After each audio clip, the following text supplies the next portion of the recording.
আল্লাহ পাক রব্বুল আলামিন সময়ের কসম করে বলতেছেন, ইন্নাল ইনসানা লাফি খুসর, যে প্রত্যেকটা মানুষ ক্ষতিগ্রস্তের মধ্যে রয়েছে।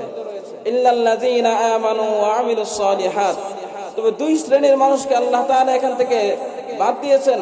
ইল্লাল্লাযীনা আমানু ওয়া আমিলুস সালিহাত, যে দুনিয়ার সকল মানুষ ক্ষতিগ্রস্ত, দুনিয়ার সকল মানুষদের মধ্যে থেকে খালি দুই শ্রেণীর মানুষ সফল কাম, যারা হলো ইল্লাল্লাযীনা আমানু ওয়া আমিলুস সালিহাত, যারা আল্লাহ পাক রব্বুল আলামিনের উপর ঈমান আনবে এবং সৎ কাজ করবে। মুহতারাম হাজিরিন, আমাদের সমাজে এখন বর্তমান আমরা অনেক ইমানদার দেখি, অনেক নামাজি দেখি, অনেক সৎ কর্মের লোক দেখি। আসলে প্রকৃত ইমানদার কারা? যে আল্লাহ পাক রব্বুল আলামিন যে ইমানদারদের কথা বলতেছেন, ওই সকল ইমানদার কাদেরকে বলা হয়? ইমানদার বলা হয় যে তাসদীকু মা জাআ বিহিন নবী সাল্লাল্লাহু আলাইহি ওয়াসাল্লাম মিনাল আহকাম ওয়াল আরকান, যে ব্যক্তি আল্লাহর রাসূল সাল্লাল্লাহু আলাইহি ওয়াসাল্লাম আল্লাহ তাআলার পক্ষ থেকে যে সকল বিধিবিধান নিয়ে এসেছিলেন, ওই সকল বিধিবিধানকে যে ব্যক্তি সত্যরূপে বিশ্বাস করবে এবং সত্যরূপে মেনে নেবে এবং মেনে নেওয়ার সাথে সাথে এগুলোর উপর আনুগত্য করবে, তাদেরকে প্রকৃত মুমিন বলা হয়। আল্লাহ পাক রব্বুল আলামিন তার কালাম পাকে ইরশাদ করেন, ইন্নামাল মুমিনুনা আল্লাযীনা আমানু বিল্লাহি ওয়া রাসূলিহি, ইন্নামাল মুমিনুনা আল্লাযীনা আমানু বিল্লাহি ওয়া রাসূলিহি সুম্মা লাম ইয়ারতাবু। আল্লাহ তাআলা বলতেছেন, প্রকৃত মুমিন হলো তারাই আমানু বিল্লাহি ওয়া রাসূলিহি, যারা আল্লাহ এবং আল্লাহর রাসূলের উপর ঈমান আনবে, সুম্মা লাম ইয়ারতাবু, এরপরে সে কোনো প্রকার সন্দেহ করবে না যে আল্লাহ পাক রব্বুল আলামিন তার কালাম পাকে যেই জিনিসটাকে হালাল করেছেন সেটাকে সে হালাল হিসেবে মেনে নেবে, যেই জিনিসটাকে আল্লাহ তাআলা হারাম বলেছেন সেটাকে হারাম হিসেবে মেনে নেবে, আল্লাহ পাক রব্বুল আলামিন যেটাকে আদেশ করেছেন সেটাকে আদেশ হিসেবে মেনে নেবে, যেটাকে নিষেধ করেছেন সেটা থেকে দূরে থাকার চেষ্টা করবে। যে ব্যক্তি এর ভিতরে কোনো প্রকার সন্দেহ রাখবে না, তাকেই আল্লাহ তাআলা বলতেছেন, ইন্নামাল মুমিনুনা আল্লাযীনা আমানু বিল্লাহি ওয়া রাসূলিহি সুম্মা লাম ইয়ারতাবু।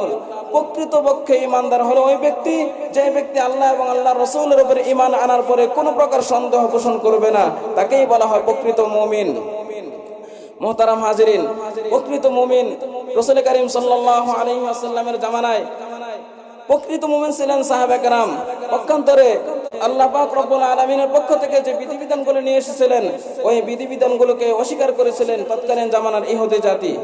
এই ইহুদি জাতি রাসূল কারীম সাল্লাল্লাহু আলাইহি ওয়াসাল্লাম যে শেষ নবী, এটাও তারা জানতো, এবং রাসূল সাল্লাল্লাহু আলাইহি ওয়াসাল্লাম যে বাণী নিয়ে এসেছিলেন কোরআনে কারীম, এই কোরআনে কারীম যে আল্লাহ তাআলার পক্ষ থেকে একটি বান্দার জন্য একটি হুকুম আহকামের কিতাব, এটাও তারা জানতো। কিন্তু তারা কি করে নাই? মানতে পারে নাই যে রাসূল সাল্লাল্লাহু আলাইহি ওয়াসাল্লামকে তারা সত্য বলে বিশ্বাস, এই বিশ্বাস না করার কারণেই তারা প্রকৃত মুমিন হতে পারে নাই। আল্লাহ পাক রব্বুল আলামিন তাদের ব্যাপারে বলেন, আল্লাযীনা আতাইনাহুমুল কিতাবা ইয়ারিফুনাহু কামা ইয়ারিফুনা আবনাআহুম ওয়া ইন্না ফারীকাম মিনহুম লা ইয়াকতুমুনাল হাক্কা ওয়া হুম ইয়ালামুন।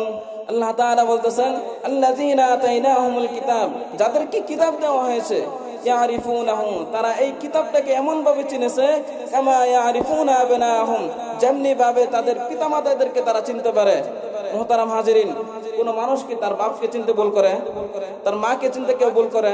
ওই ইহুদি জাতি এই কোরআনকে, আল্লাহর এই বাণীকে তারা এমন ভাবে চিনেছিল যেমনি ভাবে মানুষ তাদের পিতামাতাকে চিনতে পারে।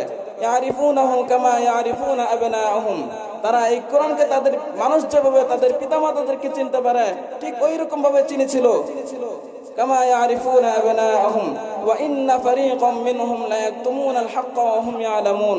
তারা এত স্পষ্টভাবে কোরআনকে, রাসূলকে চেনার পরেও, ওয়া ইন্না ফারীকাম মিনহুম, তবে